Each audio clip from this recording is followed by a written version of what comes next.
Bismillahirrahmanirrahim. Alhamdulillahirabbil alamin. Allahumma shalli ala sayyidina Muhammadin wa ala ali sayyidina Muhammad, amma ba'd. Ramadan hari ke-17 ini ada satu pembahasan penting yang ingin saya bahas tentang man arafa nafsah faqad arafa rabbah. Sering kita dengar itu di mana-mana. Buat saya penting untuk pengingat, juga memperdalam. Buat yang pernah dengar juga baik, buat pengingat. Bagi yang belum dengar boleh dihafalkan itu. Penting sekali itu keterangan. Makna pertama, makna yang paling sering dipakai oleh ulama ahli tauhid, yakni man arafa nafsahu. Man arafa, siapa yang telah ma'rifat. Ma'rifat alias tahu, nafsahu kepada dirinya.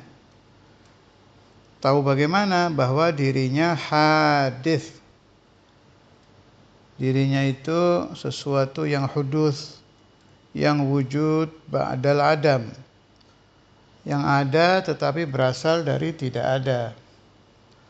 Bila telah memahami hudutsu nafsihi alias hudutsul alam, faqad arafa rabbah, maka sungguh dia arafa ma'rifat, tahu rabbahu kepada Tuhannya. Wa tawdhihu hadza yu'lamu min kutubit tauhid. Yang ingin memperdalam silakan perdalam bab hudutsul alam. Dari hudutsul alam akan menemukan wujudul muhdits. Dari barunya alam menemukan adanya pencipta, yakni Allahu Azza wa Jalla. Ada lagi makna yang diambil oleh ulama usuluk atau ulama tarbiyah. Boleh disebut ulama suluk, boleh disebut ulama tarbiyah, boleh juga disebut sufiyah, ulama tasawuf. Karena saya dengar dari ba'du masyayikhina, syekhut tarbiyah, syekhus suluk, itu satu makna. Saya dengar dari almarhum Muallim Ali Wafa rahimahullah, salah satu murid Maulana Al-Habib Abdul Qadir bin Ahmad bin Fuqih. Kalau keterangannya beliau itu syekhut tarbiyah, syekhus suluk, syekhut tariqah, rajul wahid, satu orang itu. Man arafa nafsah, siapa yang telah mengenal baik dirinya sendiri. Yang pakai pemahaman ulama tarbiyah ya. Faqat, maka sungguh arafa, dia akan tahu rabbahu, jalan menuju Tuhannya. Kenapa pakai jalan? Sebab Allah Subhanahu wa taala itu mustahil kita sampai kepada Allah kalau tidak lewat tariqah, lewat jalan. Maka makna siapa-siapa yang telah tahu dirinya sendiri, maka sungguh dia akan tahu jalan menuju Tuhannya. Ini perlu dipahami seperti begini. Ada seorang guru mursyid, guru thariqah, menyuruh muridnya untuk mengamalkan dalail lah, dalailul khairat. Amalkan dalailul khairat. Baca habis subuh satu pasal, zuhur satu pasal, asar satu pasal, maghrib satu pasal, isya satu pasal. Sisanya selesaikan di malam hari. Baik kan ini perintah? Ya. Si murid tidak boleh menentang, sebab dalam kaidah thariqah tidak ada penentangan. Kalau urusan amaliyah thariqah enggak boleh ditentang. Tapi di sini ada pembahasan. Guru juga harus arafat tilmid, arafat tilmidahu, arafat muridahu.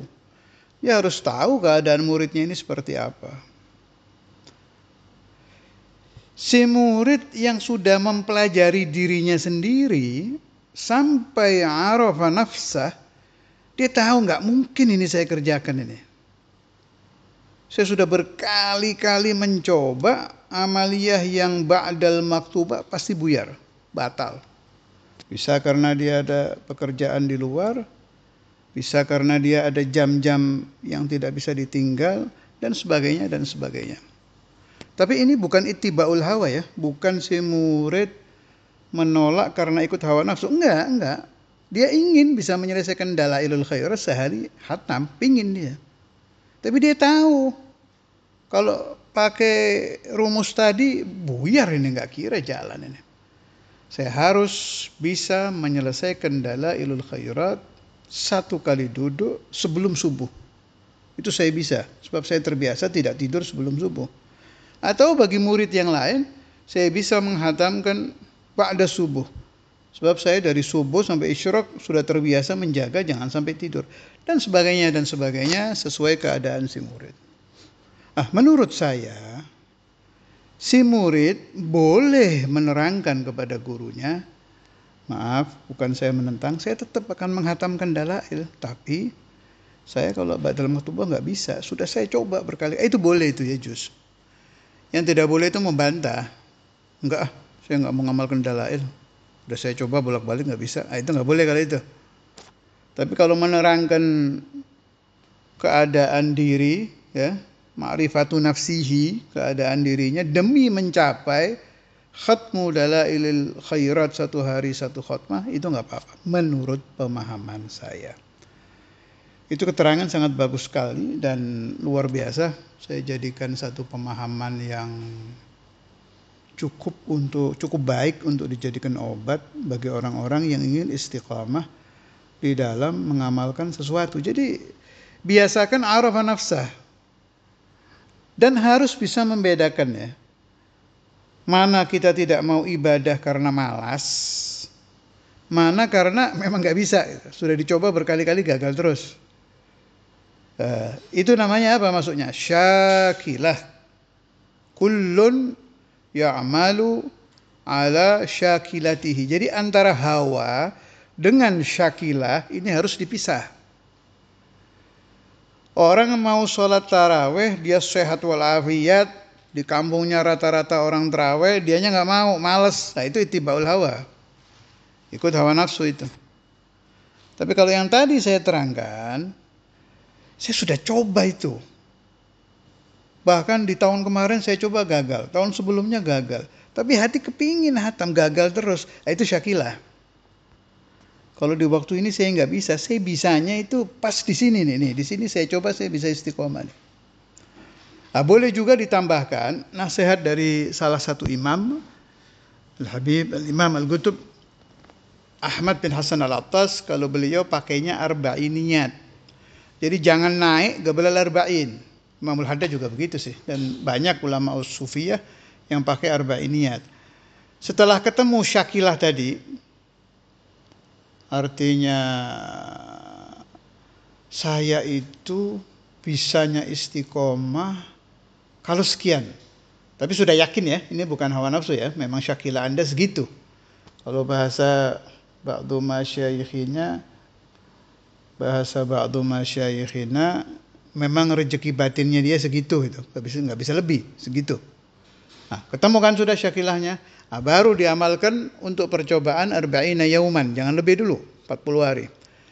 Kata Al-Imam Ahmad bin Hasan Al-Attas, siapa-siapa yang mengamalkan sesuatu berhasil sampai 40 hari, dia akan sampai ke yang namanya rusuh. Sering dengar kan? Allahumma inni as'alukal futuh wal munuh war rusuh. Rusuh itu mantep, ibarat pondasi nggak goyah sudah. Kalau sudah sampai 40 kata beliau, sampai ke yang namanya rusuh. Kokoh, kuat. Ke hatinya ya masuk, mau ninggalkan nggak tenang hatinya. Itu namanya rusuh. Nah, kalau sudah sampai rusuh, baru bisa disebut istiqomah.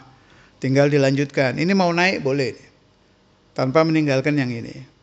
Nah, tapi begitu si murid ini menambah amalan lain, yang ini berkurang, itu setan masuk ke itu, ada permainan setan di situ. Ada tala'ubus syaitan. Jadi yang satu ini, yang sudah istiqomah ini, Anda punya tambang emas, yang sudah istiqomah arba'ina yauman ini jangan ditinggal. Boleh nambah kalau ini tetap. Kalau nambah ini berkurang, namanya Anda mengikuti tala'ubus syaitan. Permainan syaitan. Itu sekedar yang saya sampaikan. Kebetulan saya juga baru tafakur tentang ini tadi. Dengar siapa tadi ceramah, terus pulang itu ingat lagi keterangan-keterangan tentang man arafa nafsah faqad arafa rabbah. Itu maknanya banyak sekali, itu baru 2 yang saya sampaikan. Masih ada pendapat-pendapat ulama-ulama lain yang menerangkan tentang man arafa nafsahu faqad arafa rabbah. Wassallallahu ala sayyidina Muhammad wa ala alihi wa sahbihi wasallam. Walhamdulillahirabbil alamin.